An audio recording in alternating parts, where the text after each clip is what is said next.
Hello my dear aspirants, कैसे हैं आप लोग? उम्मीद करता हूँ सब सही चल रहा होगा, सब बढ़िया चल रहा होगा, लगे होंगे आप लोग। और एक आपको एक तजुर्बा बताना चाह रहा था। यूपीएससी आ चुका है, यूपी पीसीएस का नोटिफिकेशन आ चुका है, बिहार का भी आने वाला है। आप लोग ढीले मत पड़िए, गर्मियां आ रही हैं, ध्यान रखना। एक पर्सनल एक्सपीरियंस बता रहा हूँ, एज ए टीचर भी, फैकल्टी भी बता रहा हूँ, एज ए स्टूडेंट भी बता रहा हूँ। गर्मियां आ रही हैं, जहां तक है दिल्ली, एक आधा पौध की 10% की बात नहीं करता।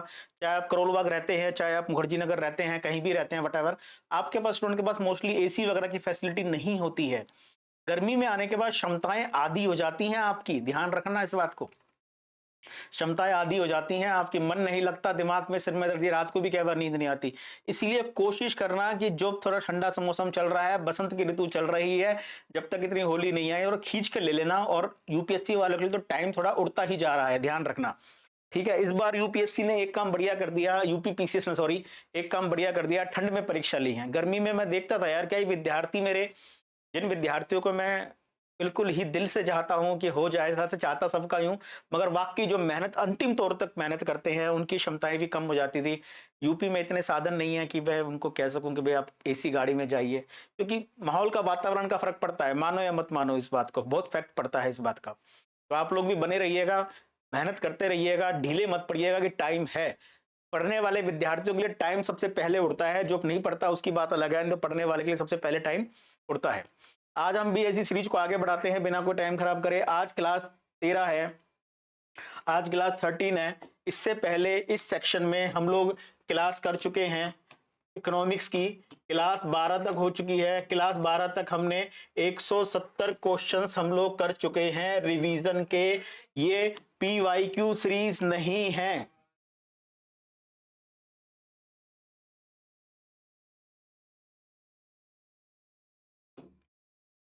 लास्ट क्लास में जो क्लास 12 हुई है, 12 क्लास तक हम लोग 170 क्वेश्चंस कर चुके हैं। अब क्लास जो 13 चलेगी, आज चलेगी, उसमें हम 171 क्वेश्चन से शुरुआत करेंगे। दूसरा याद रखना, ये कोई पी वाई क्यू सीरीज नहीं है, ये न्यू एमसीक्यू क्वेश्चंस की सीरीज है। जिन विद्यार्थियों का 2025 है टारगेट, उनके लिए स्टेट पीसीएस वगैरह इसमें इस्तेमाल कर सकते हो। बिना कोई समय गवाए हम आगे चलते हैं। आज का क्वेश्चन है, आज का फर्स्ट क्वेश्चन है, 500 की सीरीज है। 500 की सीरीज में ये जो क्वेश्चन है हमारा, 500 की सीरीज में जो क्वेश्चन है हमारा, ये 172 क्वेश्चन, 172 वर्ड्स कर चुके हैं, सॉरी हम।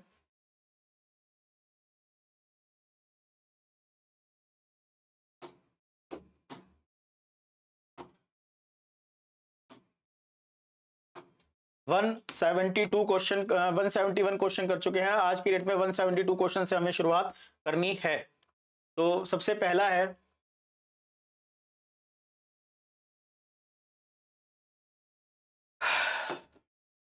क्या हो रहा है आज? कौन सा कोष भारत में केंद्रीय सार्वजनिक क्षेत्र के उद्यमों के विनियोजन से राजस्व प्राप्त करता है? कौन सा कोष प्राप्त करता है? पहली बात, इसका मतलब क्या है, जैसे जो गवर्नमेंट ऑफ इंडिया की 100% की जो इक्विटी है, या जिसमें कितनी भी परसेंट की उनकी इक्विटी है, उनकी हिस्सेदारी है, उस इक्विटी, उस हिस्सेदारी को वो जब डिस इन्वेस्टमेंट करते हैं, इन्वेस्टमेंट का मतलब कोई कंपनी में निवेश करके वो कंपनी खड़ी करते हैं, ठीक है। डिस इन्वेस्टमेंट का मतलब उस कंपनी में निवेश करने के बाद उस कंपनी में हिस्सेदारी बेच देते हैं। जैसे एलआईसी, अभी सरकार ने एलआईसी में कुछ हिस्सा डिस इन्वेस्टमेंट करा था। एयर इंडिया, एयर इंडिया को सरकार ने पूर्ण रूप से बेच दिया है, क्योंकि एयर इंडिया हर साल सरकार को लॉस कर रही थी। डिसइन्वेस्टमेंट सरकार की राजस्व प्राप्त, सरकार की पूंजीगत प्राप्तियों का स्रोत माना जाता है। इस बार के बजट में सरकार ने एक बार भी डिसइन्वेस्टमेंट शब्द का इस्तेमाल नहीं किया है, मगर इसका मतलब यह नहीं कि सरकार इस साल डिसइन्वेस्टमेंट नहीं करेगी। सरकार ने 2021-22 के अंदर डिसइन्वेस्टमेंट के लिए बकायदा पूरा प्रपोजल दिया था, सरकार अभी भी उस पर लागू है। 31,000 करोड़ रुपए का डिसइन्वेस्टमेंट का सरकार का अभी प्लान बाकी रहा है। तो सरकार इस पे करेगी, मगर सरकार बहुत स्लो चल रही है। मगर अगर सरकार इस पैसे को, सरकार ने जो कंपनियां खड़ी करी थी पुरानी, आज सरकार उसको बेचती है, तो उन कंपनियों से सरकार को जो मुनाफा होता है, सरकार को बेचने के बाद जो पैसे की प्राप्ति होती है, सरकार उसको एक विशिष्ट कोष में रखती है। क्यों? आपको भी देखना, जब आपके पिताजी की संपत्ति बनाई हुई है ना, मतलब एक धारणा है और वो सही कहा जाता है, कि पिताजी की लाई हुई संपत्ति, बाप दादा की लाई हुई संपत्ति को तो बेचना बड़ा आसान हो जाता है, मगर खुद की कमाई हुई संपत्ति को बेचना बड़ा मुश्किल हो जाता है। सरकारों ने जो संपत्ति बनाई नहीं है, उन्हें कंपनियां जो विरासत में मिली हैं, सरकार उसको बेचती है। चाहे है क्या, सरकार उसको बेचती है तो सरकार क्या करती है, उस पैसे को सरकार कहीं इधर नहीं लगाती है, एक विशेष कोष में उसको करती है, जिसमें से उस विशेष कोष को बनाने का प्रोविजन ये है कि कम से कम 75% पैसा सरकार की सोशल स्कीम्स जो है, सोशल स्कीम कौन कौन सी है, स्कूल है, कॉलेज है, इंफ्रास्ट्रक्चर, उसमें दोबारा री इन्वेस्ट हो जाए, ताकि वो देश में दोबारा एक पूंजी के रूप में आ जाए। तो उसमें से 25% जो इन्वेस्टमेंट है, सरकार उनको कहां करती है, सरकार उनको नए प्रोग्राम में, इन्वेस्टमेंट में लगाती है। तो ये है, तो सरकार ने इसके लिए एक अलग से कोष बना रखा है, जिसको कहा जाता है राष्ट्रीय निवेश कोष। राष्ट्रीय निवेश कोष में सरकार उस पैसे को संचित रखती है और वहीं से उस पैसे को डिस्ट्रीब्यूट करती है, वहीं से उस पैसे को री इन्वेस्टमेंट करती है, ताकि इन्वेस्टमेंट करी, फिर डिसइन्वेस्टमेंट करा, फिर उससे जो प्राप्त पैसा है वो इन्वेस्टमेंट में किया जा सके।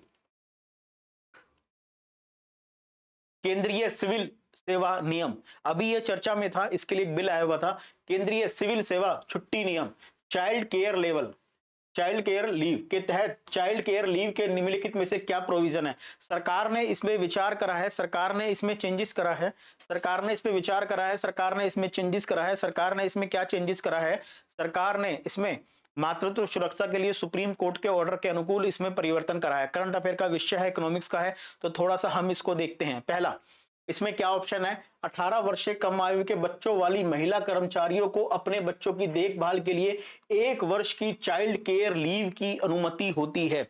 1 वर्ष की चाइल्ड के लिए लीव की, तो ये गलत है। पहले हुआ करती थी 6 महीने, फिर बढ़ाया, फिर बढ़ाया। अब वर्तमान में 1972 में जो नया जो कानून बनाया, इसमें संशोधन कर दिया गया है। इसमें 18 साल तक जब तक बच्चा नहीं होता, या तो 2 वर्ष है, अगर 2 वर्ष में विभेद हो तो सरकार ने विभेद को खत्म करने के लिए इसमें बकायदा दिन भी लिख रखे हैं, 730 दिन है।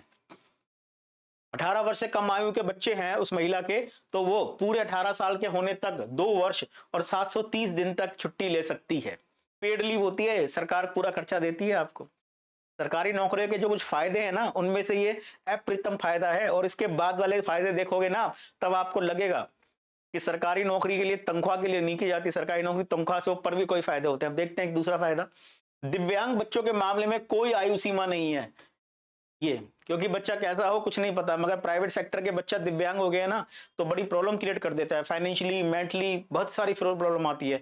सरकारी क्षेत्र में कोई दिक्कत नहीं है, बच्चा आपका दिव्यांग अगर हो गया है तो अनलिमिटेड आपको छुट्टियां मिल सकती हैं, कोई इशू नहीं है। किसी महिला को चाइल्ड केयर लीव देने से मना करना संविधान का उल्लंघन करना है। यस, ये बात भी सही है, किसी भी महिला को जो उल्लंघन करना है, बकायदा आर्टिकल 15 में लिखा गया है कि रोजगार में समानता प्रदान की जाएगी। महिला के अंदर एक विशेष गुण होता है रिप्रोडक्शन सिस्टम का, रिप्रोडक्शन सिस्टम की चेन है, और सारी बात यह है कि लेबर भी जरूरी है। जो इकोनॉमिक्स मानते हैं कि लेबर जब तक नहीं, पुरानी लेबर घिसेगी, नई लेबर आएगी, उसको भी सुविधा देना जरूरी है। तो ये सारी चीजें यहाँ पे हैं। और यहाँ पे एक बात और याद रखना, अब इनमें पितृत्व का दिन भी जोड़ा जा रहा है। माँ के साथ साथ बच्चों को भी, माँ के साथ साथ बच्चों के पिताजी को भी पेड लीव देने की बात की जा रही है। तो दिन याद रखना, 18 वर्ष से कम आयु के बच्चे की महिला कर्मचारी को 2 वर्ष या 730 दिन दिए जाते हैं। दिव्यांग महिला के मामले में कोई आयु सीमा नहीं है, दिन यही रहेंगे, सीमा नहीं है, कभी भी इस्तेमाल कर सकते हैं अपनी सुविधा के अनुसार। चाइल्ड केयर लीव देने से मना करना संविधान का उल्लंघन करना है। प्राइवेट सेक्टर के अंदर जो महिलाओं को थोड़ी बहुत जो जॉब नहीं मिल रही है या प्रेगनेंसी के समय नहीं मिलती है, उसका कारण एक ये भी होता है। नीति आयोग ने इस पर कई बार अपनी रिपोर्ट पेश की है। भारतीय प्रतिभूति व विनिमय बोर्ड सेबी के बारे में पूछा जा रहा है। सेबी चर्चा में है, सेबी को जो नए अध्यक्ष मिल चुके हैं सेबी के, और इनका जो पहली महिला अध्यक्ष थी जो वो प्राइवेट सेक्टर से आई थी। उनका कार्यकाल सरकार ने बढ़ाया नहीं है, सरकार उसको बढ़ाना चाहती थी मगर कुछ विवादों में घिरने के कारण बढ़ाया नहीं है। तो ये उसी के बारे में स्टेटमेंट पूछी गई है। पहला, यह एक वैधानिक निकाय है। यस, ये बात सही है कि एक वैधानिक निकाय है, बकायदा इसको सरकार ने बनाया है। मगर ये याद रखना, इस क्वेश्चन में डिटेल थोड़ा और बता रहा हूं। सेबी की स्थापना की गई थी 1988 में, मगर 1988 में ये नॉन स्टैच्यूटरी बॉडी था। प्रीवियस लेक्चर देखोगे मेरा, आज 30 नंबर लेक्चर है, प्रीवियस देखोगे तो मैंने ये ऑप्शन बनाया है कि सेबी की स्थापना एक स्टैच्यूटरी बॉडी की तरह की गई थी। मोस्टली बच्चों ने इसको यस ही करा था, मगर गलत। सेबी की स्थापना 1988 में 1988 में जब सबसे पहली बार की गई थी, नॉन स्टैच्यूटरी बॉडी थी। ये एक executive order council of ministers के एग्जीक्यूटिव मंत्रिमंडल के एक एग्जीक्यूटिव ऑर्डर के द्वारा बनी थी, जैसे स्थापना हुई थी किसकी, योजना आयोग की। ध्यान करना 15 मार्च 1950 को वैसे इसकी स्थापना हुई थी। मगर अब ये स्टेचुरी बॉडी है, 1992 में इसके लिए एक बिल लाया गया, संसद में पास किया गया, संसद ने इसको एक वैधानिक दर्जा दिया है। आज सेबी के पास ये पावर है, वो किसी भी दफ्तर की तलाशी ले सकती है, गिरफ्तार कर सकती है किसी को भी। ठीक है, कानूनी पावर बहुत ज्यादा बढ़ गई है सेबी की आजकल। यह स्टॉक एक्सचेंजों में share broker, underwriter, mutual fund जैसे सभी मध्यस्थों को विनियमित करती है। यस, सेबी सिर्फ ये भी आप लोग जो सोचते हो कि सेबी सिर्फ जो रेगुलेट करती है शेयर मार्केट को करती है, नहीं, ये सबसे पहली बात शेयर ब्रोकर को करती है एक्सचेंज, अंडरराइटर को एक्सचेंज कर, अंडरराइटर जो शेयर्स को लिखते हैं वो करती है, म्यूचुअल फंड को करती है, और इसी के साथ साथ ये क्रेडिट रेटिंग एजेंसीज को भी रेगुलेट करती है सेबी। ठीक है, करेंसी को करती है, करेंसी मार्केट जो होती है ना, करेंसी डेरिवेटिव मार्केट होती है, कल की क्लास में हमने पढ़ा था, क्लास नंबर 12 में, उसको करती है रेगुलेट। करेंसी की जो ट्रेडिंग होती है सॉफ्टवेयर पे वो उसको करती है। स्टॉक एक्सचेंज को तो करती है, एनएससी बीएससी को तो करती है ही है। ठीक है, सेबी को बकायदा जुर्माना लगाने की भी शक्ति प्राप्त है, तो सेबी इन सब की रेगुलेटरी बॉडी है। तो आंसर क्या होगा, सी, दोनों ही सही हैं।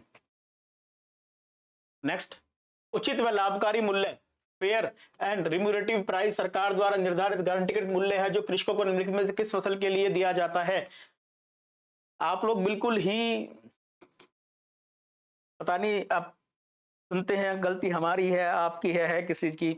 मैंने जब एमएसपी का चैप्टर का टॉपिक करवाया था, एमएसपी के टॉपिक में जब मैंने आपको क्वेश्चन करवाया था एमएसपी का, तो मैंने आपको बताया था सरकार 22 फसलों की एमएसपी निर्धारित करती है, मिनिमम सपोर्ट प्राइस। जब वो क्वेश्चन था गारंटीकृत है या नहीं, कानूनी दर्जा है या नहीं है, उस पर क्लास 12 है या 11 है, दोनों में से एक ही क्लास है क्योंकि करंट की बात है, उसमें मैंने आपको करवाया था। तो मैंने आपसे पूछा था इन 22 में से एकमात्र फसल है, 22 में से एकमात्र फसल है जिसको सरकार एमएसपी के अलावा एफआरपी भी देती है। आप बताइए कमेंट करके, किसी ने नहीं बताया अभी तक, पता नहीं तैयारी आपकी कहाँ चल रही है, हम ही मंगल ग्रह से हैं या आप लोग मंगल ग्रह से हैं।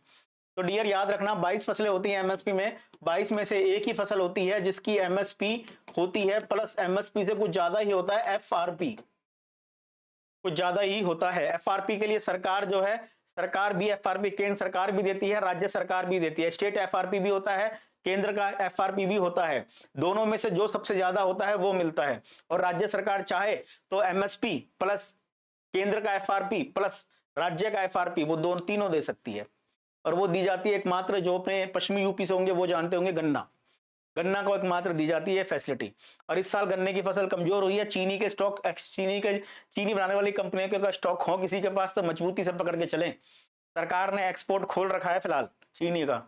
एथेनॉल पे सरकार का पूरा जोर है, एथेनॉल के बनाने में, प्रोडक्शन बनाने में। एथेनॉल जो इस्तेमाल होता है पेट्रोल में इस्तेमाल होगा 2026 तक, जो 20% पेट्रोल का जो हमें टारगेट अचीव करना है, 25 में टारगेट अचीव करना है, वैसे तो 26 तक ही हो पाएगा क्योंकि इसके जो मंत्री हैं वो बात क्या बयान दे चुके हैं। और इसके बाद ही सरकार ने क्या कर रखा है, इस बार फसल भी कमजोर हुई है, उसके अंदर प्रोडक्शन नहीं होती है, और पहली बार चीनी मिले ऐसी हैं, कभी करीब 79 चीनी मिले ऐसी हैं जो बंद हैं। इस बार प्राइस सत्र में उन्होंने प्राई करी ही नहीं है क्योंकि उन्हें गन्ना ही नहीं मिला। इस बार चीनी के शेयर काफी अच्छे आएंगे, चीनी में तेजी काफी अच्छी होगी। तो ये फसल है गन्ना, गन्ने का एफआरपी होता है, एमएसपी के अलावा गन्ने का एफआरपी भी होता है। प्रशांत चंद्र महानोबोलिस, पीसी महानोबोलिस, इन्हीं को ही कहा जाता है फादर ऑफ इंडियन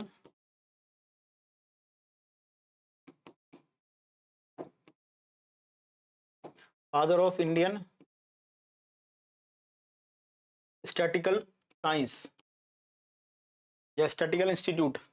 भारत में जो सांख्यिकी होती है ना, पीसी महानोबोलिस ही है। कलकत्ता में जो इंस्टीट्यूट है, Indian institute of statistical institute science है, उसके जन्मदाता यही है, फादर यही है, जिन्हें भारतीय योजनाओं के वास्तुकार के रूप में जाना जाता है। यस, इन्हें वास्तुकार भी कहा जाता है। इन्हें निम्नलिखित में से किस पंचवर्षीय योजना को तैयार करने के उत्तरदायी थे। पहली पंचवर्षीय योजना हम लोग पढ़ चुके हैं। पहली पंचवर्षीय योजना कौन से मॉडल पे थी, हेराल्ड डोमर मॉडल पे थी,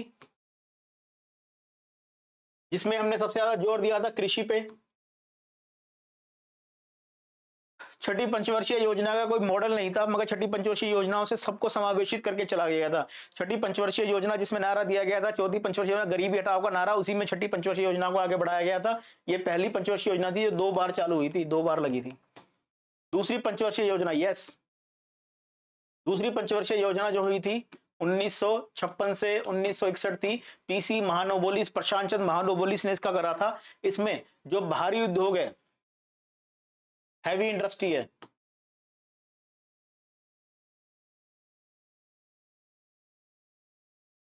हैवी इंडस्ट्री पे जोर दिया था। इसी में जो है भारत में अभी तक स्टील कारखाने, जब तक ये दूसरी पंचवर्षीय योजना थी, कोई स्टील कारखाना नहीं था सरकारी क्षेत्र में। इसी में देश में पहली बार 3 स्टील कारखाने शुरू किए गए। दुर्गापुर वगैरह का नाम सुना होगा आप लोगों ने, जो शुरू किए गए थे। 5वीं पंचवर्षीय योजना ये भी नहीं है, आंसर है इसकी सेकंड पंचवर्षीय योजना। 176 क्वेश्चन। रेपो दर में कमी से अर्थव्यवस्था में मुद्रा आपूर्ति में कमी आती है। बताना क्या है, तो कौन सी स्थिति अर्थव्यवस्था में कुशल मौद्रिक नीति संचरण है। कुशल मौद्रिक नीति संचरण है, ये बताना है हमको इनमें से कौन सी है कौन सी नहीं है। पहला स्टेटमेंट है रेपो दर में कमी से अर्थव्यवस्था में मुद्रा आपूर्ति में कमी आती है। गलत जवाब। गलत जवाब क्यों है? अभी फरवरी में ही 10 फरवरी को ही नई मॉनेटरी पॉलिसी कमेटी ने नई मॉनेटरी पॉलिसी जारी की है और ये 5 सालों में, पिछले 5 सालों में पहली बार ऐसा हुआ है रेपो रेट को कम किया गया है। रेपो रेट पहले जो 6.5 थी उसको घटा के कर दिया गया है 6.25 कर दिया गया है। अगली हर 2 महीने में मॉनेटरी पॉलिसी आती है। अगली 2 मॉनेटरी पॉलिसी जो आएगी इसमें 0.525% मिनिमम और कम हो जाएगा रेपो रेट। अब बात यह है कि सरकार ऐसा कम क्यों कर रही है। उस दिन मैंने क्लास में बताया भी था जब मैं फाइनेंशियल मार्केट का चैप्टर करवा रहा था। रेपो रेट में कमी से अर्थव्यवस्था में मुद्रा आपूर्ति में क्या आती है? कमी नहीं आती है। मुद्रा आपूर्ति में रेपो दर से मुद्रा की आपूर्ति बढ़ जाती है। क्यों? मुद्रा बैंक रेपो दर क्या है? रेपो रेट वो रेट है जिस पर कोई बैंक जिस पर आरबीआई सेंट्रल बैंक अनदर और बैंकों को लोन देता है। जब कोई एसबीआई को, मान लो आरबीआई लोन देता है, एसबीआई को लोन चाहिए जिसपे तो वो रेपो रेट पे लोन देता है। एसबीआई को जो रेपो रेट पे लोन मिलता है वो कम रेट पे मिलता है, तो एसबीआई की कॉस्टिंग कम हो जाएगी। आज का अखबार आप पढ़ोगे तो आज के अखबार में, कई अखबारों में तो हेडिंग है फर्स्ट पेज पे और कईयों में तो बिजनेस वाले पेज पे होगा ही होगा कि पीएनबी पंजाब नेशनल बैंक ने होम लोन, गाड़ी का कार लोन कम कर दिया है। पंजाब नेशनल बैंक ने, पीएनबी ने क्यों कम कर दिया है? क्योंकि रेपो रेट कम हो गई है। रेपो रेट वो रेट होती है जिस पर आरबीआई अन्य बैंकों को लोन देता है ब्याज पे, और अगर रेपो रेट के द्वारा ब्याज कम मिलती है बैंकों को तो बैंक आगे कस्टमर को भी कम ब्याज पे पैसा देंगे। कम ब्याज पे पैसा देंगे तो मार्केट में क्या होगा? मार्केट में मुद्रा की आपूर्ति बढ़ जाएगी। ध्यान रखना, दिवाली के समय ही सबसे कम गाड़ियों पे सबसे ज्यादा छूट होती है, सबसे कम ब्याज दर होती है। कारण क्या? मुद्रा की आपूर्ति बढ़ी हुई होती है, लोग खरीदारी करना चाहते हैं, कम करके ज्यादा मार्केट में माल बेचा जाता है। कारण क्या? बोनस मिलता है, 12 की 13 सैलरी मिलती है। ठीक है, तो ये उल्टा है, ये गलत है। रेपो दर में कमी से अर्थव्यवस्था में मुद्रा की आपूर्ति बढ़ जाती है, ना कि कम होती है। सेकंड है रेपो दर में वृद्धि से वस्तुओं की कीमतों में कमी होती है। यस, ये बात सही है। रेपो दर में जब मुद्रास्फीति मार्केट में ज्यादा हो, महंगाई ज्यादा हो, तो महंगाई को नियंत्रित करने के लिए रेपो रेट को बढ़ाया जाता है। ध्यान करना। अब आप लोगों को अभी तक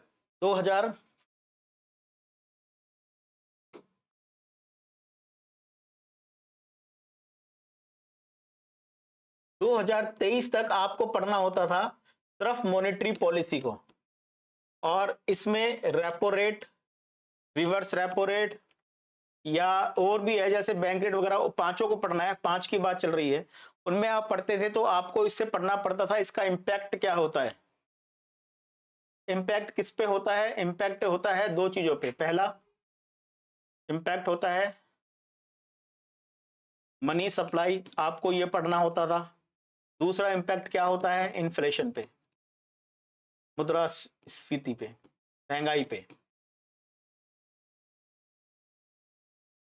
मगर 2024 से एक नई बहस चल गई है, मॉनेटरी पॉलिसी अब ये काम करती थी जो, इसको हम कह सकते हैं ओल्ड वर्क। तो ये जो काम करती थी ओल्ड वर्क, ये तो करना ही करना है। क्या? मनी सप्लाई प्लस इन्फ्लेशन, ये तो करना ही करना है। अब एक काम और दिया गया है, जो नए गवर्नर साहब आए हैं उनको एक काम और दिया गया है कि आपको क्या करना है,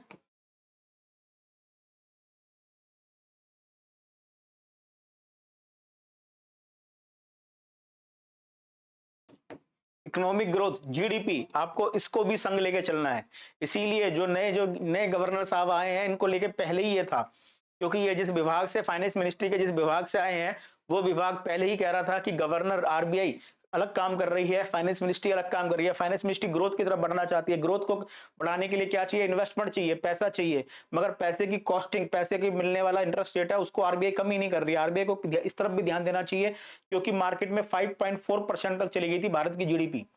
कोरोना के बाद पहली बार इतनी गिरी थी जीडीपी भारत की। तो आरबीआई को इस तरफ भी सोचना चाहिए। और आरबीआई की बात कहता था कि हमें, आरबीआई एक्ट कहता है, हमें मॉनेटरी पॉलिसी एक्ट 2016 बनाई गई थी, उसमें साफ कहा गया हमारा काम सबसे पहला प्राइमरी है। हमारा एक ही काम है, प्राइमरी क्या है? Control to inflation. और मार्केट में महंगाई ज्यादा है, तो इन्होंने क्या, फाइनेंस मिनिस्टर ने भी पहली बार कहा था, मतलब फाइनेंस मिनिस्टर साहिबा ने भी पहली बार कहा था कि आरबीआई का काम सिर्फ इन्फ्लेशन देखना नहीं है, आरबीआई का काम इकोनॉमिक ग्रोथ भी देखना है। इकोनॉमिक ग्रोथ के लिए फंडिंग चाहिए, पैसा चाहिए, इन्वेस्टमेंट को कम करो, कॉस्टिंग कम करो। तो आरबीआई का फिलहाल जो आपने आंसर लिखना है मेंस में, या जो आपने सोच और समझ विकसित करनी है, वो अब इन दोनों सेक्टर की विकसित करनी है आपको।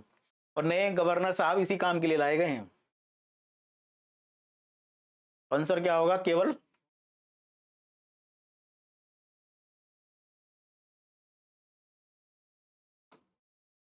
177। फर्स्ट इसमें है, क्या बताना है? हरित क्रांति को उपयुक्त में से कितने परिणाम थे? ध्यान रखना, हरित क्रांति के जो परिणाम थे, जो आप कुछ सस्ती किताबें पढ़ लेते हो, शॉर्ट्स में निपटा लेते हो, जो कंसेप्ट नहीं पढ़ते हो, यूपीएससी वालों, सिविल वालों खास तौर से वो सुने। हरित क्रांति के जो उपाय पढ़ने हैं ना, आपको दोनों पढ़ने हैं। पॉजिटिव तो दुनिया बताती है, आपको नेगेटिव भी पढ़ने हैं, क्योंकि किसी भी प्रोग्राम के पॉजिटिव और नेगेटिव दोनों इंपैक्ट होते हैं। डिजिटलाइजेशन बढ़ता जा रहा है, डिजिटल इंडिया कैंपेन बढ़ता जा रहा है, पॉजिटिव पॉइंट ऑफ व्यू है। टिकटें ऑनलाइन मिल रही हैं, सब काम ऑनलाइन हो रहा है, क्विक ट्रेड बढ़ रहा है, गिग वर्कर्स बढ़ रहे हैं, पॉजिटिव है। नेगेटिव भी है, साइबर क्राइम बढ़ रहा है। आपको दोनों पहलू पे सोच के चलना है। और आपका आंसर कभी भी, आपकी सोच कभी भी ये नहीं होनी चाहिए पूर्ण रूप से 100% पॉजिटिव और 100% नेगेटिव, बैलेंस्ड। ठीक है, मगर आपको पता दोनों चाहिए कि आंसर क्या आ जाए। अगर उसने क्वेश्चन पूछ लिया, आलोचना कीजिए डिजिटल इंडिया की, मगर अपने को तो सारे पॉजिटिव पता है, क्योंकि अपने नहीं तो पढ़ा था, कौन सा अखबार? हिंदी माध्यम का अखबार पढ़ा था, वो भी एक विशेष अखबार। ठीक है, मगर उसने पूछ लिया आलोचना की बताइए, अब आलोचना तो हमने पढ़ी नहीं, क्योंकि वो अखबार आलोचना करता ही नहीं है। मोस्टली जो दिल्ली में बच्चे पढ़ते हैं अखबार, दिल्ली में पढ़ते हैं, इलाहाबाद में पढ़ते हैं, लखनऊ में भी गया मैं क्लास लेने, लखनऊ में भी मोस्टली वो पढ़ते हैं। पटना में मैं कम रहा, पटना में मैंने क्लास ली थी 17-18 में, उसके बाद कम रहा पटना में मैं। और 17-18 में भी क्लास, बस सुबह जाना, शाम 2 या 3 दिन में आ जाना, तो उसमें थोड़ा कम जानता हूँ मैं, वहाँ के बच्चों से कम वाकिफ़ हुआ मैं। मगर जो बच्चे पढ़ते हैं उसमें यही प्रॉब्लम है, वो अखबार के, सरकार के पक्ष में ही लिखता है, मगर अपने को सोच क्या बनानी है? बैलेंस्ड बनानी है। ठीक है, क्योंकि समालोचनात्मक क्वेश्चन आ गया तो अपन खेल जाएंगे, मगर अगर अगर आलोचनात्मक तो दिक्कत आएगी। तो पॉजिटिव नेगेटिव है। पहला है, पहला देखते हैं किस प्रकार का है। कृषि उत्पादन व उत्पादकता वृद्धि हुई, यस पॉजिटिव है। उससे पहले भारत, अपनी भारत कर्जे की, भारत कहते थे 2 रोटी खाता है तो 1 रोटी कर्जे की खाता है, ये बात फैक्ट थी यार। रसायनों का अत्यधिक उपयोग हुआ, यस, इसमें दिक्कत थी। पंजाब के अंदर और पश्चिमी यूपी के अंदर और हरियाणा के अंदर जो भूमि फर्टिलिटी, भूमि की पर प्रोडक्शन जो है पर हेक्टेयर कम हो रही है, उसका एक कारण ये भी है। उसका कारण क्या है? रसायनों का अत्यधिक उपयोग किया गया, जिससे प्रोडक्शन बढ़े, जिसकी वजह से भूमि में फर्टिलाइजर की मात्रा काफी बढ़ गई। मोनोक्रॉपिंग, ये भी सही है। मोनोक्रॉपिंग का मतलब होता है, इसको एकल फसल प्रणाली बोलते हैं हिंदी में, एकल फसल प्रणाली, ये भी सही है। इसमें गेहूं, इसमें जो है जौ, गन्ना, दालें, तिलहन, इन सब का सरसों, इन सब के बारे में बात नहीं की गई। इसमें बात की गई, इसमें बात की गई, सबसे पहले गेहूं की बात की गई, वीट की बात की गई। सबसे पहले गेहूं की बात की गई, गेहूं का 99% तो गेहूं पे डिपेंड करती थी, 1% कुछ बात की गई, चावल पे बात की गई। तो मोनोक्रॉपिंग है। और मोनो, क्या नाम है, स्टेट भी है। मोनो स्टेट का मतलब कुछ ही स्टेट में गई है। हरित क्रांति का प्रभाव पूरे भारत में नहीं दिखाया गया था। साउथ में एकमात्र जो है वो है आंध्र प्रदेश। साउथ में एकमात्र राज्य आंध्र प्रदेश, जहां थोड़ा बहुत दिखा था। और मेनली कहाँ रहा था? ये मेनली रहा था 3 राज्यों में, हरियाणा, पंजाब और पश्चिमी यूपी में ही रहा था मेनली। भौम जल की कमी, डिप्लेक्शन ऑफ ग्राउंड वाटर, ये भी सही है। भौम जल की कमी हो गई। काफी के जो फसल लाई गई, जो बीज लाए गए थे, हाई यील्ड जो बीज कहा जाता है, जो मैक्सिको के बीज लाए गए थे, मैक्सिको से जो बीज लाए गए थे, बोनी प्रजाति के गेहूं के बीज थे, उनको पानी की आवश्यकता सबसे ज्यादा चाहिए थी, सबसे ज्यादा। महाराष्ट्र में जो कपास का संकट है, उसका कारण भी यही है, उन्होंने बीज चेक नहीं करे एक राउंड पे, और वहां पे पानी का लेवल इतना कम हो गया है कि अब वो, अगर वो सिंथेटिक बीज को हम छोड़ भी चुके हैं वहां के लोग, मगर उसके बाद भी फसल हो नहीं पा रही है। वो देसी बीज भी अपना चुके हैं। हमने भी यही काम करा, बीज के बारे में सोचा नहीं। वो बीज जो है उसको प्रोडक्शन ज़्यादा चाहिए, पानी ज़्यादा चाहिए, और किसानों को भी एक तरह से, वो किसान हरित क्रांति के बाद राजनीतिक सत्ता प्राप्त कर गए, मतलब किसान मजबूत हो गए। भूखा पेट कभी राजनीति नहीं करता, ध्यान करना। मजदूरों की पार्टियां नहीं होती है, कार्ल मार्क्स कह गया ये बात को दास कैपिटल में। भूखे होते हैं वो, भरा पेटी करता है। ये हरियाणा की राजनीति में एक विशेष जाति का प्रभाव जो है हरित क्रांति के बाद आया है, उससे पहले नहीं होता था। जब ये लोग जाति में आ गए, जाति संगठित हो गई, संगठित राजनीति में आ गई, तो इन लोगों ने अपने लिए सुविधाओं का इस्तेमाल करा उस प्लेटफॉर्म का। और सरकार ने भी क्या करा, मुफ्त बिजली, मुफ्त पानी, और इन्होंने पानी खूब बहाया। और इसीलिए आप देख रहे हो 200 फुट तक तो पानी अब मिलता ही नहीं है। पंजाब में तो 500 फुट से ऊपर की पानी की सीमा है। वो तो शुक्र करो, 2 आब की धरती है, पंजाब की धरती है, 5 आबों की धरती है, तब थोड़ा काम चल रहा है। नहीं तो बाकी पंजाब में भी आज की डेट में बहुत ज्यादा दिक्कतें हैं पानी की। तो उपयुक्त का होगा डियर, उपयुक्त ऑल ऑफ द अबव कौन सा, कितने परिणाम हरित पार्टी उपयुक्त में से कितने परिणाम थे? 1 2 3 4। 4 का है नहीं, कोई नहीं होगा इसमें, नहीं सभी तीनों है, मगर इसमें चारों हैं डियर, चारों है। कृषि उत्पादन में वृद्धि हुई थी, सभी कुछ हुआ था। अब इसमें डिक्लाइन चल रहा है इस समय। नेक्स्ट, भारत में सूक्ष्म बीमा का निम्नलिखित कथन में विचार कीजिए। जब बात करते हैं ना डियर सूक्ष्म बीमा की, जब हम बात करते हैं माइक्रो की जब बात करते हैं, तो पहली बात याद रखना कि सूक्ष्म बीमा जो है माइक्रो, कहां गया, माइक्रो इंश्योरेंस की बात करते हैं, तो माइक्रो इंश्योरेंस के लिए अलग से सरकार ने एक बिल लेके आई थी, इरडा माइक्रो इंश्योरेंस बिल 2005 में, पहली बात। दूसरा, माइक्रो इंश्योरेंस जो होता है वो मैक्सिमम जो होता है 1 लाख रुपए तक होता है, और सरकार इसको जो लागू करती है, इसको सेल्फ हेल्पिंग ग्रुप के द्वारा लागू करती है। ठीक है, इसको जो है कोऑपरेटिव बैंक्स है, इसके द्वारा लागू करती है, या बैंकिंग सखी प्रोग्राम है, अब तो वो बीमा सखी भी हो गई है, सरकार इनके द्वारा इसको चलाती है। एनजीओ के द्वारा सरकार चलाती है, मतलब छोटी छोटी इंश्योरेंस होती हैं, उसको चलाती है ताकि गरीब तबके तक पहुंचे, इसलिए लगाया जाता है। लो इनकम ग्रुप को स्टार्ट किया था। इसका उद्देश्य समाज में आर्थिक रूप से कमजोर वर्गों के बीच बीमा कवरेज को बढ़ाना है। यस, बीमा बहुत जरूरी है। 2047 तक भारत सरकार का 100% बीमा देने का इरादा है हर किसी को। फिलहाल भारत में जो बीमे का एवरेज है, 13% लोगों के पास बीमा है, और 13% लोगों के पास में से सिर्फ 3% लोग ऐसे हैं जिनके पास एक्यूरेट बीमा है। एक्यूरेट बीमा का मतलब, आपके घर में खर्चा हर महीने आपके पिताजी कमाते हैं 50,000 महीना, आपका living of standard of living जो है, आपके जीवन की जो 30,000 रुपये पर डे चाहिए, 30,000 रुपये मंथली चाहिए आपको। अगर खुदा ना खास्ता हमारे घर के इंजन को कुछ हो जाता है, तो उसके बाद जो बोगी बचेगी ना, उसको 30,000 रुपये महीना चाहिए, मतलब 3,60,000 रुपये सालाना खर्चा है उसका। मगर उसके पिताजी ने इंश्योरेंस करवा रखा है 1 लाख रुपए का, और ये 1 लाख रुपए एक बार मिलेगा। अगर कुछ हो गया तो 1 लाख रुपए कितने साल चलाओगे? 30,000 रुपये तुम्हारा महीना है, 3 महीने में पैसे गायब है। इसका मतलब उन्होंने इनकम और अपने खर्चों के अकॉर्डिंग इंश्योरेंस नहीं किया था। वो सिर्फ 3% है इंश्योरेंस, जो एक्यूरेट इंश्योरेंस है, जितना चाहिए उतना है। बाकी 13% बस ऐसा ही है कि भाई कर रखा है इंश्योरेंस, मगर वो इंश्योरेंस नहीं है प्रोडक्टिव। मगर ये लो इनकम ग्रुप को है, सरकार 2047 तक 100% इंश्योरेंस प्रोवाइड करवाना चाहती है हर किसी को। इसे भारतीय रिजर्व बैंक द्वारा विनियमित किया जाता है। गलत, भारतीय रिजर्व बैंक विनियमित नहीं करता। इंश्योरेंस के लिए अलग से रेगुलेटरी बॉडी है, IRDA, insurance regulatory development authority है, ये अलग से है। हैदराबाद में इसका हेडक्वार्टर है, परिश्रम भवन हैदराबाद में, सन 2000 में बनाई गई थी। सूक्ष्म बीमा में सामान्य बीमा पॉलिसी के अलावा जीवन बीमा पॉलिसी भी शामिल होती है। यस, सूक्ष्म बीमा में सामान्य बीमा पॉलिसी क्या क्या होती है? स्कूटर की पॉलिसी, ठीक है, बैलों के लिए पॉलिसी, ट्रैक्टर के लिए पॉलिसी करवा रखी है, घर ना जले इसके लिए पॉलिसी करवा रखी है, फसल का बीमा करवा रखा है। ये सामान्य बीमा आते हैं। जिस बीमा में जीवन शामिल नहीं है, सामान्य बीमा। मगर लाइफ इंश्योरेंस में अगर मृत्यु होने के बाद या अपंगता की स्थिति में जो मिलता है पैसा, उसे कहते हैं हम जीवन बीमा। तो लो इनकम ग्रुप में दोनों शामिल है, तो आंसर होगा केवल 2। नेक्स्ट, जब लोग किसी ऐसी नौकरी में नियोजित होते हैं जहां उनकी उपस्थिति या अनुपस्थिति से कोई प्रभाव नहीं पड़ता। बेटा हुआ क्वेश्चन है, बहुत पुराना क्वेश्चन है, मगर इसमें एक चेंजेस करेंगे हम अकॉर्डिंग टू 2023 के बाद जो बुक छप रही है इकोनॉमिक्स की, जो नया इशू आ गया है भारत सरकार का, उसमें थोड़ा सा परिवर्तन किया गया है, उसको देखते हैं 2023 के बाद। पहली बात यह है कि जब लोग किसी नौकरी में नियोजित होते हैं जहां उनकी उपस्थिति अनुपस्थिति से कोई प्रभाव नहीं पड़ता, देखो, ऐसी नौकरी ऐसी वैसे नौकरी नहीं होती, मगर मुझे लिखना ज़रूरी था क्योंकि 1-2 एग्ज़ाम ने इन शब्दों का इस्तेमाल किया है। ठीक है? तेलंगाना का एग्ज़ाम हुआ, तेलंगाना का एग्ज़ाम जिसको मैंने बताया था आपको दिसंबर में हुआ था 2024 में, उसने इसका इस्तेमाल किया था। इसलिए मैंने भी ये लाइन इस्तेमाल किया क्योंकि यूपीएससी के ऊपर क्वेश्चन का डाउट नहीं कर सकते हम, ध्यान रखना।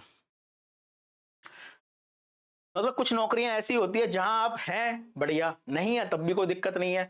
मतलब ऐसी नौकरी कहाँ, खास तौर से एक नौकरी कहाँ होती है, ये कृषि में होती है। परंपरा ट्रेडिशनल बता रहा हूँ, फिर बताता हूँ 2023 के बाद क्या चेंज है। कृषि में होती है। कृषि में 1 हेक्टेयर की भूमि है। 1 हेक्टेयर की भूमि के 10 टन का प्रोडक्शन है। इस पे 5 लोग लग रहे हैं। एक लड़के ने बीए और कर ली। किसानों के संग बड़ी समस्या है ये। मैं तो अपने गाँव में सबको बोलता हूँ कि चाचा कुछ भी करवा अपने छोरे ने, बीए मत पढ़िए। बीए का मतलब बैचलर इन आर्ट्स नहीं है। बैचलर इन आर्ट्स ना होके क्या है, आर्ट्स ऑफ बेरोजगारी है। बेरोजगार की डिग्री है। कोई नहीं पूछता। ये सब बातें ही बातें हैं, कोई नहीं पूछता। अशोक कब मरे, औरंगजेब कब मरा, कब जिया, कोई नहीं पूछता। भारत का इतिहास किसी को नीचे, जब तक आपके पास कोई स्पेसिफिक डिग्री नहीं हो।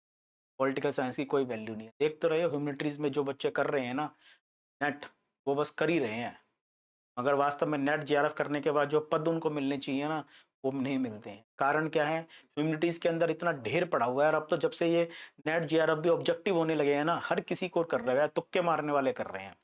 हाल ये है। अभी मैं मतलब 2 साल करीब हो गए, जयपुर के एक इंस्टीट्यूट में गया था मैं। वहाँ सिर्फ क्या पढ़ाना था, सिर्फ पढ़ाना था, पीजीटी टीचर को पढ़ाना था। उनके बैच चल रहे थे, उसमें इकोनॉमिक्स पढ़ानी थी।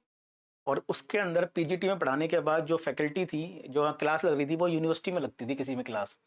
ठीक है, खर्चा कम करने लगाते थे। उसमें यूनिवर्सिटी के लेक्चरर आके बैठते थे मेरी क्लास में, बल्कि वो उनका नेट क्लियर है।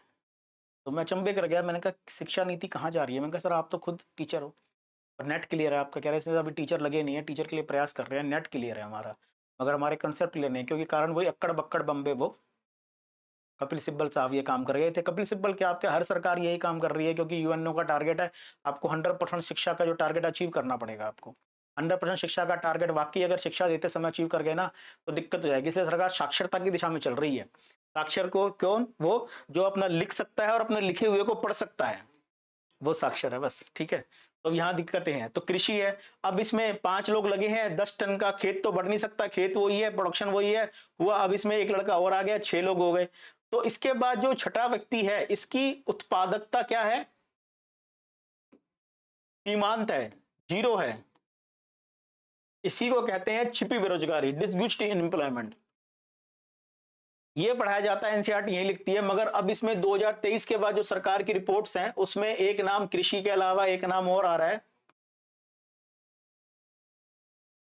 कुछ सरकारी या ये कह लो CPU, central public undertaking company है, जैसे एयर इंडिया। टाटा आई, टाटा ने एयर इंडिया के जहाजों को बढ़ा दिया, रूट बढ़ा दिए। उसके बाद भी टाटा ने एम्प्लॉइज कम कर दिए हैं। इसका मतलब जो एम्प्लॉय एयर इंडिया में पहले थे, वो एयर इंडिया के एम्प्लॉय जो हैं वो प्रचंड बेरोजगार थे, भारत के टैक्स पेयर का पैसा खा रहे थे वो लोग। रेलवे रेलवे की कमेटी और रेलवे की कई कमेटी इस बात को कह चुकी हैं कि लोको पायलट की कमी है देश में, लोको पायलट की कमी है देश में। मगर उसके अलावा ट्रेन पे जो आप लोगों ने मेंबर, आप लोगों ने स्टाफ लगा रखा है, 161 लोग लगते हैं एक ट्रेन की रनिंग पे। इतना ऑल ओवर वर्ल्ड नहीं है, मगर आप लोगों ने वो फोर्स बना रखी है और आप लोग लोको पायलट की भर्ती कर नहीं रहे हो। सरकार साफ कहती है कि लोको पायलट की भर्ती हम करें कैसे। एक समझना चीजों को, आप लोगों को क्रिटिसाइज दिमाग होना चाहिए उसमें। क्या नाम है, सिविल वालों में जो आप लोगों के आंसर में जो यूनिकता आएगी ना, आंसर में इंग्लिश मीडियम वाले जो आगे बढ़ जाते हैं, कारण क्या, इंडियन एक्सप्रेस पढ़ते हैं, फ्रंटलाइन मैगजीन पढ़ते हैं, हिंदू पढ़ते हैं, उसके अंदर उनको ऐसे ऐसे पॉइंट ऑफ व्यू मिलते हैं।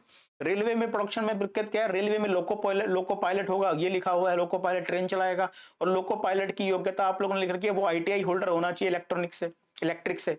अब जो दूसरी बात, जो ट्रेनों का मॉडर्नाइजेशन हो रहा है उसकी तरफ वो चाहिए, जो वो कम से कम, जैसे जापान है, अमेरिका है, वो कहता है कि वर्ल्ड में जो हम ट्रेनें इंजन बना रहे हैं उसके लिए कम से कम हमें बीएससी चाहिए बनाने वाला। वो बीएससी भी फिजिक्स में होना चाहिए मेनली। वहां पे लोकोमोटिव वाला बीएससी केमिस्ट्री में क्या करेगा, इंजन की सेटिंग थोड़ा ना करेगा। लोको पायलट होना चाहिए बीएससी। अब सरकार कहती है अगर हम इसको बढ़ाते हैं, अगर हम ग्रेड बढ़ाते हैं, मिनिमम क्वालिफिकेशन या रेलवे को हम लोग अपग्रेड कर देते हैं। जो रेलवे, अब भारत का रेलवे है, वो रेलवे 10 डिब्बे ले पाता है, S10 तक तो होते हैं, S12 कभी कभी गाड़ियों में होते हैं, S10 तक ही होते हैं मेन। S10 में 720 72 सीटें होती हैं एक में। S10 के अंदर 720 टिकट लोग होते हैं, कुल मिला के एक गाड़ी पे 1400 लोग ही तो बैठते हैं हद से हद। चलो स्लीपर में तुम सोच लो, एसी वेसी में सोच लो, और वही डिब्बा लगता है, वही डिब्बा जो है गाड़ी खींच रही है, डिब्बा खींच रहा है। इंजन को हम अपग्रेड कर दें, इंजन को हम टेक्नोलॉजी ले आते हैं, अपग्रेड कर दें, तो वही डिब्बा 20 डिब्बे खींच सकता है। एक बार में 20 लोगों की सीटें डबल हो सकती है, खर्चा कम हो सकता है। गाड़ी पे 161 लोग लगा रखे हैं गाड़ी की रनिंग पे, उनका भी खर्चा कम हो सकता है। मगर प्रॉब्लम क्या है, इंजन को अपग्रेड करना पड़ेगा, इंजन को अपग्रेड करें तो चलाने वाले को अपग्रेड करना पड़ेगा। मगर रेलवे का एक्ट कहता है कि वो आईटीआई होना चाहिए। सरकार अगर आईटीआई वालों को रखती नहीं है तो लोग कहेंगे आईटीआई का काम क्या है फिर। आईटीआई को रद्द करते हैं, आईटीआई में टीचर लगे हुए हैं, सरकारी नौकर लगे हुए हैं, वो विरोध करते हैं। कभी आप देखना कि हमेशा जो लोग विरोध करते हैं सरकार का, जो उस सिस्टम से लाभान्वित हो रहे हैं। जैसे उत्तर प्रदेश सरकार में बहन जी थी, उन्होंने एक बहुत बढ़िया प्रोग्राम चला था, मगर वो बहन जी की सरकार को ये कदम वापस लेने पड़े। और बहन जी को मैं एक बात से सैल्यूट करता हूँ, वो कदम वापस लेने वाली महिलाओं में नहीं है। सैल्यूट है उस लेडी को, फैक्ट है ये बात का, ठीक है। तो उन्होंने भी करा था, शिक्षा में क्या करा था कि शिक्षा में जो स्कूल के टीचर हैं उनको बायोमेट्रिक अटेंडेंस होगी। अब देखते हो ना आप, हमारे ही गांव में खुद है, सुबह 7 बजे का स्कूल होता है, 11 बजे तक आते हैं, 12 बजे छुट्टी जाती है। तो ये सारी चीजें हैं, तो यहाँ पे थोड़ा देखने की जरूरत है आपको। परछन बेरोजगारी, एक नई टर्म और आ रही है आजकल, अल्प बेरोजगार। इस बार का जो बजट आया था उसमें ये तकरीबन तकरीबन 9 बार बोला गया था वित्त मंत्री के द्वारा, क्योंकि 2024 और 2025 का जो बजट है इसमें रोजगार का बड़ा मुद्दा था। तो यहाँ पे ये बोला गया था इन दोनों को। और इसके अंदर अल्प बेरोजगार क्या होता है, अल्प रोजगार में कुछ टीचर जो इकोनॉमिक्स वाले नहीं हैं, जो सभी सब्जेक्ट में विशेषज्ञता रखते हैं, वो बता रहे हैं अल्प रोजगार वो है जिसके अंदर व्यक्ति को कम दिनों का रोजगार मिलता है। गलत, वो अल्प रोजगार नहीं है। इकोनॉमिक्स में इस टर्म का विशेष है, इसमें योग्यता के अनुसार है। मतलब आपकी योग्यता किसकी है, आपने करी है बीटेक, मगर आपको वेल्डिंग का काम करवाने भेजा जा रहा है जो आईटीआई वाला कर सकता है। आप लोगों ने करी है एमबीए फाइनेंस में, मगर आप लोगों को एक कंपनी के सिम बेचने में लगा दिया गया, मार्केटिंग करने में। मतलब आपकी जो योग्यता है उससे कम कम वाला योग्यता वाला आपको काम मिल रहा है, तो उसको कहा जाता है वो है अल्प रोजगार, अंडर एम्प्लॉयमेंट कहा जाता है। नीति आयोग की रिपोर्ट के अंदर अब अनएम्प्लॉयमेंट का, अंडर एम्प्लॉयमेंट का सेक्शन भी बढ़ता जा रहा है, क्योंकि वो लोग ये कह रहे हैं हमारे यहाँ युवाओं को वो रोजगार नहीं मिल रहा जिसके वो काबिल हैं, दूसरा जो रोजगार मिल रहे हैं उसके लिए युवा काबिल नहीं है। ठीक है, ध्यान रखना इन चीजों को। कौन सा कथन, मिशन कर्मयोगी करंट का विषय है। मिशन कर्मयोगी जो है करंट का विषय है। सरकार ने अपने कई लोगों को इसमें रखा है। हाँ, कि मिशन कर्मयोगी है, सरकार ने अपने कई इसको रखा है, कई उसमें क्या नाम है प्रोग्राम में रखा है। इस बार के बजट में भी इसके लिए सरकार ने काफी प्रोग्राम चलाए हैं। मिशन कर्मयोगी सरकार का है, सरकार का जो डिपार्टमेंट है क्या नाम है उसका, कार्मिक पर्सनल एंड ट्रेनिंग विभाग, पर्सनल एंड ट्रेनिंग डिपार्टमेंट है, वो इसको चला रहा है। सरकारी अधिकारियों के लिए है, सरकारी कर्मचारियों के लिए क्षमता निर्माण पहल है। सरकारी अधिकारियों की जो क्षमता का निर्माण करना है वो इसमें शामिल है। अभी तक इसमें सिर्फ आईएएस को, सिविल सर्विसेज को लगाया जा रहा है, इसमें सिविल सर्विसेज के लिए लगाया जा रहा है अभी तक इसको। नेक्स्ट, निम्नलिखित में से कौन सा मुद्रास्फीति व बेरोजगारी दर के बीच में संबंध को बताता है। मुद्रास्फीति व बेरोजगारी ये चर्चा का विषय है। और भारत के अंदर अजीब बात हो रही है, मतलब वित्त मंत्री ने सही कहा था कि भारत के अंदर इन्फ्लेशन बढ़ रहा है, तो उसके साथ साथ जो है उसके साथ साथ अनएम्प्लॉयमेंट भी बढ़ रहा है। वैसे ये दोनों अपोजिट हैं, अपोजिट अपोजिट हैं। ये अपोजिट क्या है, ये जैसे कहा जाता है कि अगर किसी देश के अंदर इन्फ्लेशन है, महंगाई बढ़ती है, तो महंगाई क्यों बढ़ेगी, क्योंकि लोग डिमांड कर रहे हैं। डिमांड कब करेंगे, जब लोगों के पास पैसा होगा। पैसा कब होगा, जब लोगों के पास रोजगार होगा, या रोजगार होगा। रोजगार के दोनों रूप इसमें आ गए, रोजगार के जॉब भी आ गई और बिजनेस भी आ गए, स्वरोजगार रोजगार भी आ गया। अगर रोजगार होगा तभी तो होगा, नौकरी होगी, पैसा आएगा, पैसा आएगा, डिमांड होगी, डिमांड होगी, मार्केट में महंगाई होगी। गुड़गांव के अंदर जो पीजी है वो पीजी कम रसोई घर है, रसोई घर बनाए गए थे, आज उसमें पीजी बना दिए गए हैं, 2 जन रह रहे हैं, 5-5 हजार रुपए दे रहे हैं। ठीक है, तो ये दिल्ली में है, यही मुखर्जी नगर में, हर जगह यही है।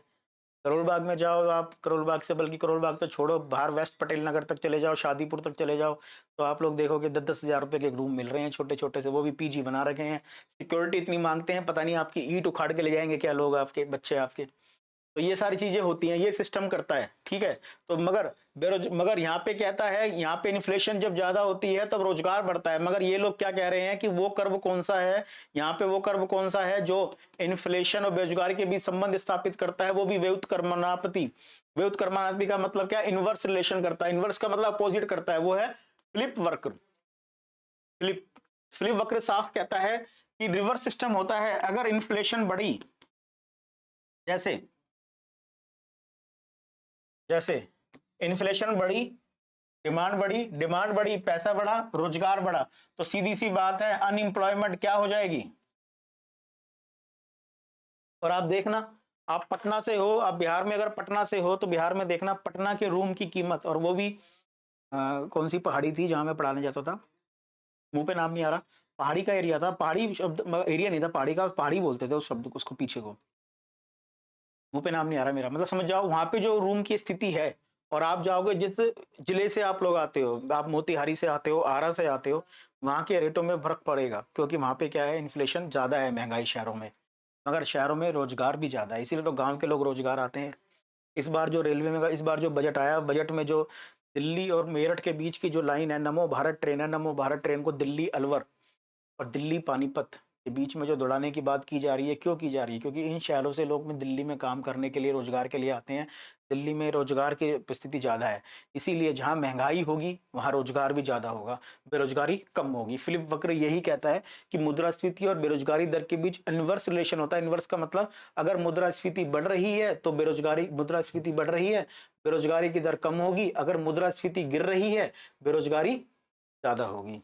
गाँव में महंगाई कम है, बेरोजगारी ज्यादा है। रिक्शा चलाने वाला जो बिहार से आता है या यूपी के किन्हीं जिलों से आता है, रिक्शा तो वो वहां भी चला सकता है, मगर उसे पता है दिल्ली में रिक्शा चलाने के 20 रुपए मिल रहे हैं सवारी पर सवारी के। चांदनी चौक जाओ, 20 रुपए है पर सवारी, दिल्ली चांदनी चौक से फतेहपुरी तक के बीच में, लाल किले से चांदनी चौक के 20 रुपए हैं सवारी के। और वो रिक्शा वाला बिहार से आया है, जा तो वो रिक्शा तो वो बिहार में ही मिल जाएगा, और वो बिहार का रहने वाला है, मगर वो फिर भी नहीं जा रहा। कारण क्या है, बिहार में रिक्शा इतनी दूरी का चलाएंगे, इतनी दूरी का 40 रुपए दिल्ली में मिल रहे हैं, दिल्ली में 40 रुपए मिल रहे हैं, बिहार में 40 रुपए छोड़ो, कोई 10 रुपए नहीं देगा 2 सवारी के।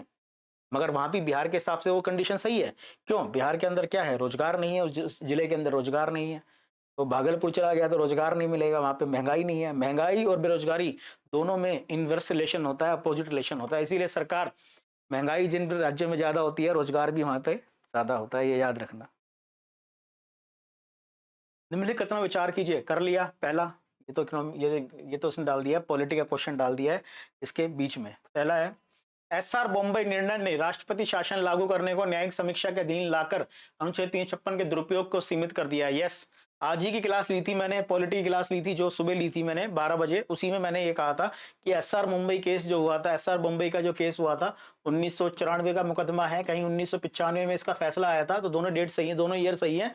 राष्ट्रपति शासन लागू करने की न्यायिक समीक्षा के अधीन ला दिया है, जुडिशियल रिव्यू के। अब आपको विवेकाधीन शक्तियां भी राष्ट्रपति की, राज्यपाल कुछ हद तक इसके अधीन ला दी है। निर्णय में यह स्थापित किया गया कि राष्ट्रपति शासन केवल बाह्य आक्रमण व आंतरिक अशांति की स्थिति में ही, राष्ट्रपति शासन केवल बाह्य आक्रमण व आंतरिक स्थिति में लगाया जा सकता है। गलत, ये नहीं कहा था इन्होंने, ये सही है, सही नहीं है, ये नहीं कहा था। राष्ट्रपति शासन जो है बाह्य आक्रमण की कंडीशन में, एक्सटर्नल अग्रेशन और आंतरिक अशांति में नहीं लगाया जा सकता, ये ग्राउंड नहीं है, ये इसके लिए एप्लीकेबल नहीं होगा। सरकार द्वारा प्रारंभ की गई एस्पायर योजना के बारे में बताइए। एस्पायर योजना सरकार ने शुरू की है। पहली बात, एस्पायर योजना केंद्र सरकार ने शुरू कर रखी है। ये केंद्रीय ग्रामीण विकास मंत्रालय के तहत आती है। ये योजना का काम एक ही है, क्या है ये योजना, चर्चा में भी थी इस बार बजट में। कृषि उद्योग में उद्यमशीलता को बढ़ावा देने के लिए प्रौद्योगिकी व इंक्यूबेशन केंद्र स्थापित करना, मतलब कृषि क्षेत्र में स्टार्टअप को बढ़ावा देना, टेक्नोलॉजी को बढ़ावा देना। नमो दीदी है ना, नमो दीदी ड्रोन दीदी प्रोग्राम है, ड्रोन दीदी का प्रोग्राम इसी के तहत किया जा रहा है, ताकि लोगों की बढ़ाया जा सके, उसके अंदर टेक्नोलॉजी को बढ़ावा दिया जा सके।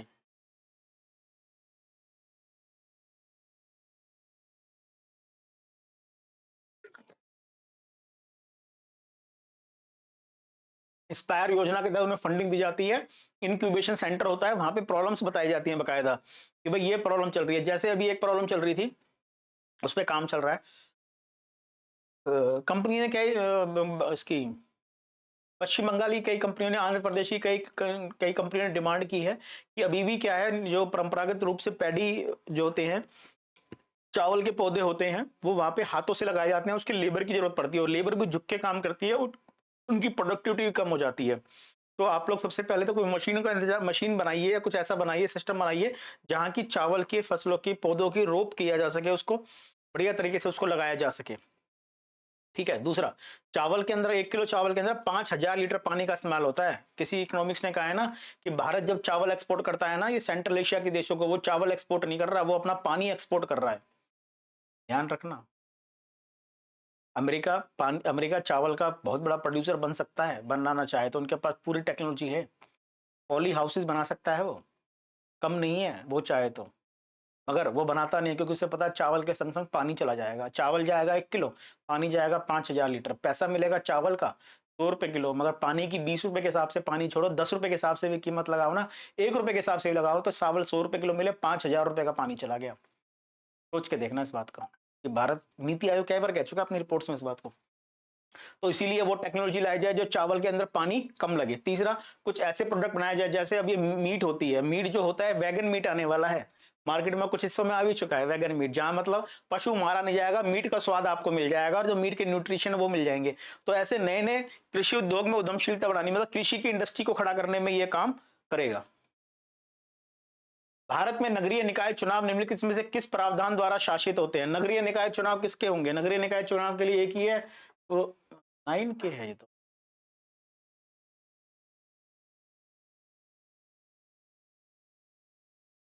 भाग 9 अनुसूची, भाग 9 संविधान का भाग 9 है, ये इसमें सही है। भाग 9 के अंदर होता है,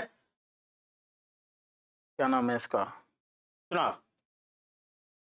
कौन सा संगठन विश्व विकास रिपोर्ट जारी करता है? जो विश्व विकास रिपोर्ट है, कौन सा संगठन इसको जारी करता है? इसमें है विश्व विकास report, world development report, world development report, जिसने ये रिपोर्ट में एसबीआई बैंक की रिपोर्ट आई थी अभी 2-3 दिन पहले, तो उस रिपोर्ट में भी कहा गया था कि भारत तेजी से भारत की ग्रोथ तो रुकेगी, मगर फिर भी वो विश्व में सबसे तेजी से ग्रोथ करने वाली कंट्री होगा।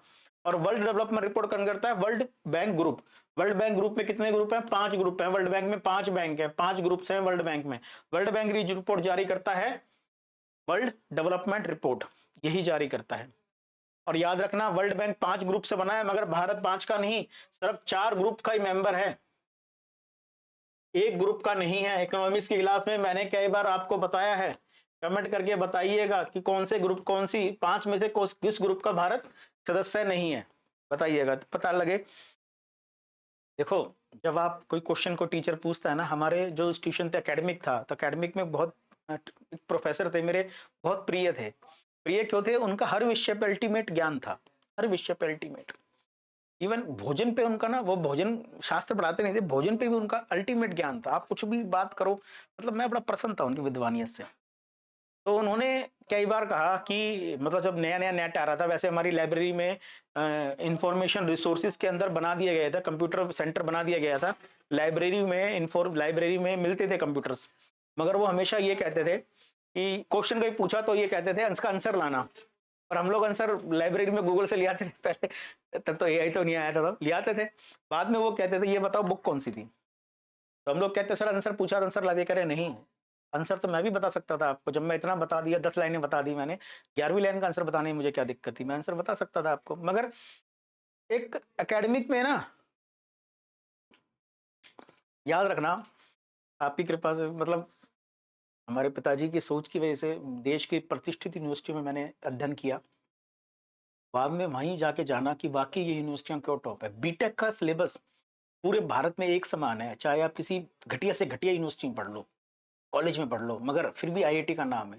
वहां पे प्रोफेसर है, वहां पे पढ़ाई की एक शिक्षा प्रणाली है, एक सोच है, एक समझ है, बेस्ट है, तो वो भी अपने यहाँ से बेस्ट प्रोडक्ट करते हैं, निकालते हैं।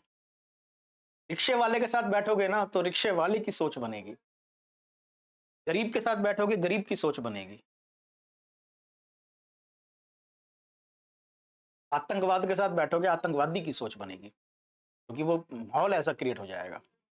अच्छे प्रोफेसर मिल जाए ना, शिक्षा की नीति के अंदर हमारे यहाँ तो इंडियन टीचिंग सिस्टम है ही नहीं, और कम से कम सरकार करती भी नहीं है, पता नहीं क्यों है। सरकारी कॉलेज हैं, जितने भी बेस्ट कॉलेज यूनिवर्सिटीज हैं, इनके लेक्चर्स को तो डाल दे, ताकि हर व्यक्ति तो जा नहीं सकता यहाँ पे, मगर वो पढ़ सके, जान सके। तो बाद में वो मुझसे कहते थे, मतलब मुझसे क्या, सबसे कहते थे कि बुक का नाम बताना है। कारण क्या थे, वो कहते थे बेटा अगर मैंने तुमसे कुछ पूछा तुम बता नहीं पाए और तुमने बुक्स में ढूंढा ना, जब बुक्स को ढूंढते हो ना, पहली बात तो एक सही बुक ढूंढना ही विशेषज्ञता का विषय है। तुम्हें पता है इसमें क्या प्लस है क्या माइनस पॉइंट है, तुमने इससे भी कुछ सीखा, फिर वो बुक्स में से कुछ पन्ने को खंगाल के, टॉपिक को खंगाल के तुमने आंसर निकाला। तुम जानने गए थे एक चीज का आंसर, मगर तुम्हें पड़ गया 2 से 3 चीजें नहीं, 10-12 चीजें मालूम पड़ गई हैं। तुम्हारी की प्रक्रिया है सीखने की।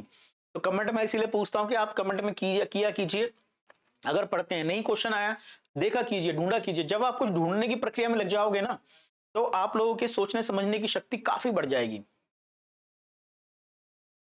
अपना एक एक्सपीरियंस शेयर किया है मैंने, आप हंसी भी उड़ा सकते हैं, मगर ये जो प्रोफेसर या टीचर या माता पिता कुछ कहते हैं ना, ये तब समझ में नहीं आता, जब समय बीत जाता है तब समझ में आता है। इरफान खान साहब की एक मूवी है ना, उसमें वो कहते हैं ये सिस्टम प्रकृति का क्या बनाया है, जब बेटा बेटा होता है तब वो बाप की भाषा नहीं समझता, मगर बेटा जब बाप बन जाता है, जब उसका बेटा होता है तब वो बाप की बातों को याद करता है, मगर तब तक बाप ऊपर पहुंच चुका होता है, समय निकल चुका होता है। यही कहानी है। Next, white level ATM. ATM की भी कई कैटेगरीज बन गई हैं अब, व्हाइट लेवल और brown level. White level ATM वो जैसे आप लोगों ने देखा, आप एटीएम में गए बैंक ऑफ बड़ौदा के, तो ये एटीएम कौन सा है, ये एटीएम जो है ये ब्राउन लेवल एटीएम है। जो बैंक है उसी का एटीएम है। आप गए एसबीआई के एटीएम में, आप गए आईसीआईसीआई के एटीएम में, जिस बैंक में आपका अकाउंट है उसी में आपने एटीएम इस्तेमाल करा, आपका ट्रांजैक्शन चार्ज भी नहीं लगता। और अगर आप बैंक ऑफ बड़ौदा के कस्टमर है, एसबीआई से आपने 5 से ज्यादा ट्रांजैक्शन कर ली, चार्ज आपका लग जाएगा। जो बैंक है उसी का एटीएम है, तब वो कहा जाता है brown ATM, brown level ATM. मगर आजकल ब्राउन लेवल एटीएम को मेंटेन करना बहुत मुश्किल है। एटीएम में आपने देखा होगा एसी होता है, चलता नहीं है, ये बात अलग है, मशीन के लिए एसी की जरूरत है। फाइनेंशियल इंक्लूजन पहुंचाना बहुत जरूरी है, गांव गांव तक बैंक नहीं खोल सकते, मगर बैंकिंग सेक्टर में हम लोग एटीएम मशीन के द्वारा कम से कम कैश की आवश्यकताओं को दूर कर सकते हैं। बैंकिंग में एटीएम ने बहुत बड़ा रिवोल्यूशन कराया है, एटीएम ऑटोमेटेड टेलर मशीन जिसको कहा जाता है। इसीलिए आरबीआई ने एक कंसेप्ट बनाया है कि क्यों ना हम एटीएम को ही क्या कर दें, आउटसोर्स कर दें। एक कंपनी आएगी, वो एटीएम सिस्टम को मेंटेन करेगी, एटीएम खड़ा करेगी, किराए पे जमीन लेगी, एटीएम खड़ा करेगी, गार्ड रखेगी, पैसे डालेगी, सब काम ये करेगी, ये आउटसोर्स की तरह काम करेगी। बस ये कंपनी जो एटीएम खड़ा करेगी, उस एटीएम के ऊपर नाम जो होगा ना, वो बैंक का नहीं होगा, वो नाम होगा उस कंपनी का। जैसे दिल्ली में आप लोग देखते होंगे हच एटीएम, ठीक है, टाटा के कंपनी के भी, टाटा इनबॉक्स के ऑक्सीजन के भी एटीएम आ गए हैं। ये एटीएम ये कंपनी की तरह काम करते हैं, इनके कस्टमर अलग हैं। जैसे आप लोग एसबीआई के हैं, आईसीआईसी के हैं, एचएसबीसी है, विदेशी कंपनी के हैं, आप लोग जाइए इनसे एटीएम निकालिए, पैसा चार्ज की, इनसे क्या है एटीएम से पैसा निकालिए। ये अपनी कंपनी दे रहे हैं उस बैंकों को, सभी बैंकों को एटीएम, सभी बैंकों को दे रहे हैं, अपनी सर्विस दे रहे हैं, ये बैंकों से चार्ज ले लेंगे अपनी एटीएम का।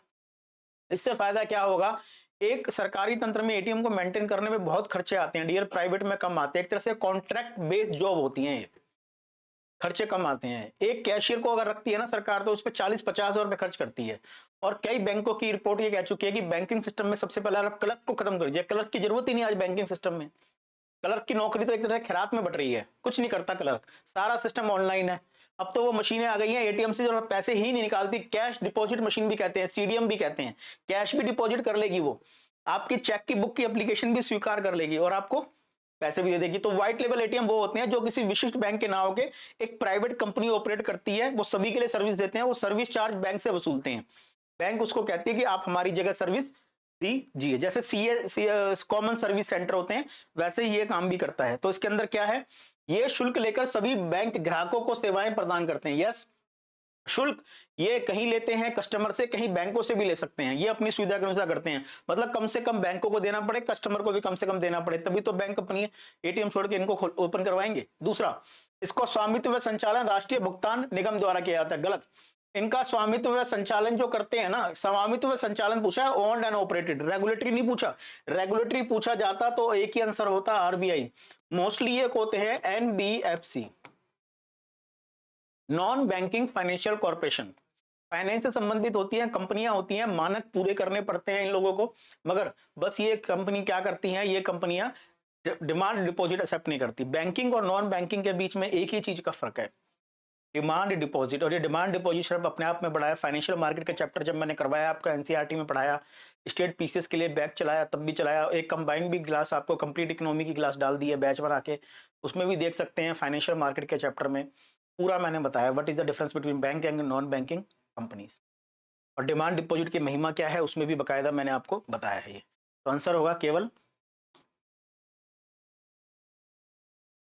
सरकारी बजट को अधिक कुशल व प्रभावी बनाने के लिए निम्नलिखित में से कौन से परिवर्तन किए गए हैं?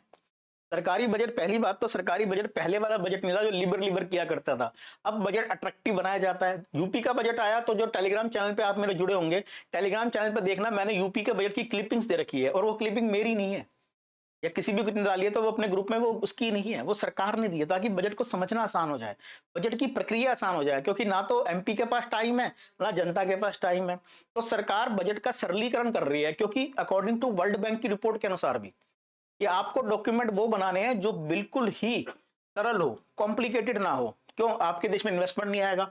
इसीलिए हर देश की सरकार अपने यहाँ के सिस्टम को ना सरलीकरण की तरफ बढ़ रही है, सिंप्लीफिकेशन की तरफ बढ़ रही है, ताकि उसको इफिशिएंट और इफेक्टिव बनाया जा सके। तो सरकार ने बजट को अधिक कुशल व प्रभावी, मोर इफिशिएंट इफेक्टिव बनाने का प्रोविजन किया है। क्या किया है? पहला देखते हैं ऑप्शन क्या है। केंद्र प्रायोजित योजनाओं का पुनर्गठन करना, यस। बल्कि सरकार को यहाँ पे काम करने की बहुत ज्यादा जरूरत है। जैसे सरकार ने भारत वो मेक इन इंडिया मिशन शुरू कर रखा था। मेक इन इंडिया मिशन में जो उस समय जो मोदी जी ने, देश के प्रधानमंत्री जी ने जो मेक इन इंडिया मिशन की विशेषताएं बताई थी, और उस समय का एक बहुत बढ़िया स्पीच आपको मिल जाएगी यूट्यूब पे।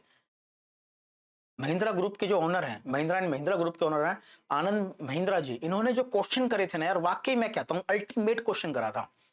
यूपीएससी को लेनी चाहिए उनकी स्टेटमेंट के क्वेश्चंस। चल रहा था मेक इन इंडिया, 10 साल हो गए थे, मेक इन इंडिया को मजबूत करना था। फिर सरकार को मैन्युफैक्चरिंग मिशन की जरूरत क्या थी? मेक इन इंडिया में तो मैन्युफैक्चरिंग करनी है यार, मतलब समझ में चीजें नहीं आती, मगर फिर भी सरकार करती क्या? केंद्र प्रायोजित योजनाओं को पुनर्गठन कर देती है। और पुनर्गठन सरकार को करना चाहिए, ताकि क्या है, दोहराव ना हो, बिखराव ना हो किसी प्रकार का। रेल बजट व आम बजट का विलय करना, यस। सरकार ने 2017 में रेल बजट और आम बजट, जनरल बजट और जो रेल बजट है, यूनियन बजट है, इन दोनों को मिला दिया था। उससे पहले ये अलग आया करता था 1924 से। 1924 में एक्वर्थ कमेटी हुआ करती थी। एक्वर्थ कमेटी की रिकमेंडेशन पे ब्रिटिश सरकार ने इन दोनों को अलग अलग करा था। इन सरकारों ने उनको दोबारा मिला दिया। व्यय का योजनागत व गैर योजनागत वर्गीकरण करना, ये गलत। 2017 तक ये होता था, योजना व खर्च को योजनागत व गैर योजनागत में बांटा जाता था। 2017 में सरकार ने चेंज कर दिया। 2017 से जो भी एक्सपेंडिचर होता है, जो भी एक्सपेंडिचर होता है, वो एक्सपेंडिचर अब सरकार प्लान एंड एक्सपेंडिचर में नहीं करती है, प्लान एंड नॉन प्लान में। अब सरकार जो करती है वो करती है पूंजीगत व्यय, कैपिटल एक्सपेंडिचर, और